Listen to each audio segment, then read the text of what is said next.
প্রিয় বন্ধুরা, দেখছেন একটা খেজুর গাছে হাঁড়ি পেতেছে। কত সুন্দর খেজুর গাছে হাঁড়ি পেতে রসবাই করে। গ্রাম অঞ্চলে তো গ্রাম অঞ্চলে আসে দেখলাম অনেক সুন্দর। আর ওই দেখছেন অনেক দূরের একটা ভাটা, সেই ভাটাটা জুম করে নিয়ে আসলাম কাছে। তো অনেক সুন্দর লাগলো আসলেও গ্রাম অঞ্চলের কিছু দৃশ্য। আর এই দৃশ্য দেখার জন্যই আমরা মূলত চেয়ে থাকি। তো চলেন যাই সামনে, একটু আগিয়ে যাই, দেখি কিছু আছে কি না, বা গ্রাম অঞ্চলের সুন্দর কিছু। তো এখানে দেখছেন একটা কুশর ভাঙানের খোলা বলে আমাদের, সে খোলা।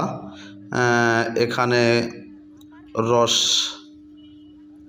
ওইটাতে রস ভাঙিয়ে এখানে জাল করে তারপরে এখানে কিন্তু গুড় বানানো হয়। তো এই খোলার পর অনেক মানুষ দেখেন আসছে আখ খাইতে, বা আমাদের দেশে কুশর বলে, কুশর খাইতে। তে অনেক সুন্দর আখ হয়েছে বা কুশর হয়েছে।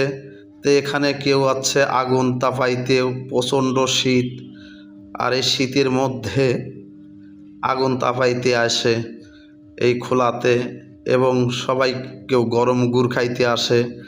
ওই যে একটা তে মাঝখানে দেখলাম মাঠের মধ্যে কারা যেন পিকনিক করছে।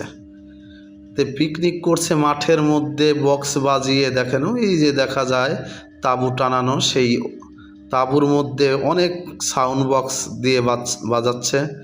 আর বাচ্চা কাচ্চারা কুশোরের মাঠে খেলাধুলা করছে বিকেলের বেলা। তো গ্রাম অঞ্চলের সৌন্দর্যতা আমার কাছে অনেক ভালো লাগে, তাই আমরা গ্রাম অঞ্চলকেই আপনাদের সামনে ধরি। দেখছেন এই পথে কিন্তু আমার কাছে খুব ভালোই লাগে। তো এখানে যারা আসে এই খোলাতে, যে আমার ভাই গুড় জাল দিচ্ছে, মানে রস জাল দিয়ে গুড় বানাচ্ছে। আর এই গুড়ও কিন্তু খুব জনপ্রিয় গুড়, অনেক সুস্বাদু গুড় হয়। তো দেখছেন, সবাই ভালো থাকবেন, সুস্থ থাকবেন। আল্লাহ।